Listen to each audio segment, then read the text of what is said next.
ನಮಸ್ಕಾರ ವಿದ್ಯಾರ್ಥಿಗಳೇ, ವಿಶಾಲ ಜ್ಞಾನ ಕನ್ನಡ ಯೂಟ್ಯೂಬ್ ಚಾನಲ್ಗೆ ಸ್ವಾಗತ ಅಂತ ಹೇಳ್ತಾ.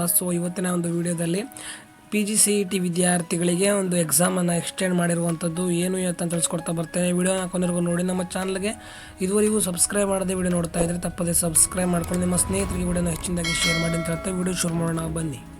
ಈಗಾಗಲೇ ನೋಟಿಫಿಕೇಷನಲ್ಲಿ ಬಿಟ್ಟಿರುವಂತಹ KEA ಬೋರ್ಡ್ 13-14ರಂದು ಒಂದು ಜುಲೈ 13-14ರಂದು ಒಂದು ಎಕ್ಸಾಮನ್ನು ನಡೆಸ್ತೇವೆ ಅಂತ ಈಗಾಗಲೇ ಒಂದು ನೋಟಿಫಿಕೇಷನ್ನ ಬಿಟ್ಟಿರುವಂಥದ್ದಾಗಿತ್ತು. ಆದರೆ ಒಂದು ಹಲವಾರು ಒಂದು ವಿಶ್ವವಿದ್ಯಾನಿಲಯಗಳಲ್ಲಿ 13-14ಕ್ಕೆ ಒಂದು ಲಾಸ್ಟ್ ಸೆಮಿಸ್ಟರ್ನ ವಿದ್ಯಾರ್ಥಿಗಳಿಗೆ ಎಕ್ಸಾಮ್ ಇರೋದರಿಂದ ಅವರು ಮನವಿಯನ್ನು ಸಲ್ಲಿಸಿರುವಂಥದ್ದು KEA ಬೋರ್ಡ್ಗೆ.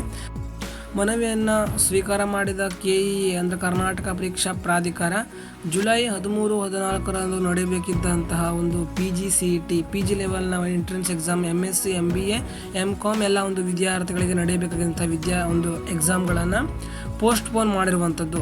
ಕಾರಣ ಏನು ಅಂತ ಹಲವಾರು ವಿದ್ಯಾರ್ಥಿಗಳಿಗೆ ಗೊತ್ತಾಗಿದೆ ಅಂತಂದರೆ ಆ ಒಂದು ಸೆಮಿಸ್ಟರ್ನ ವಿದ್ಯಾರ್ಥಿಗಳಿಗೆ ಎಕ್ಸಾಮ್ ಇರೋದ್ರಿಂದ 5th ಸೆಮ್ 6th ಸೆಮ್ ವಿದ್ಯಾರ್ಥಿಗಳಿಗೆ, ಆದ್ದರಿಂದ ಲಾಸ್ಟ್ ಸೆಮಿಸ್ಟರ್ನ ವಿದ್ಯಾರ್ಥಿಗಳಿಗೋಸ್ಕರ ಒಂದು PGCETಯ ಒಂದು ಎಕ್ಸಾಮನ್ನು ಮುಂದೆ ದೂಡಿರುವಂಥದ್ದು. ಆದರೆ ಒಂದು ಮುಂದಿನ ದಿನಾಂಕವನ್ನು ಇದುವರೆಗೂ ಒಂದು ಹೇಳಿಲ್ಲ. ಮುಂದಿನ ದಿನಗಳಲ್ಲಿ ಹೇಳ್ತೇವೆ ಅಂತ KEದವರು ಹೇಳಿರುವಂಥದ್ದು.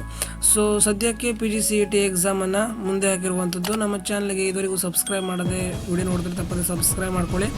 ಹೆಚ್ಚಿನದಾಗಿ ವಿಡಿಯೋಗೆ ಲೈಕ್ಸ್ ನೀಡಿ. ನಿಮ್ಮ ಲೈಕ್ಸ್ನಿಂದ ನಮಗೆ ಹೆಚ್ಚಿನದಾಗಿ ವಿಡಿಯೋ ಮಾಡಲಿಕ್ಕೆ ಮೋಟಿವೇಟ್ ಆಗುತ್ತೆ ಅಂತ ಹೇಳ್ತಾ ಮುಂದಿನ ಮತ್ತೆ ಸಿಗೋಣ. ಜೈ ಹಿಂದ್, ವಂದೇ ಮಾತರಂ.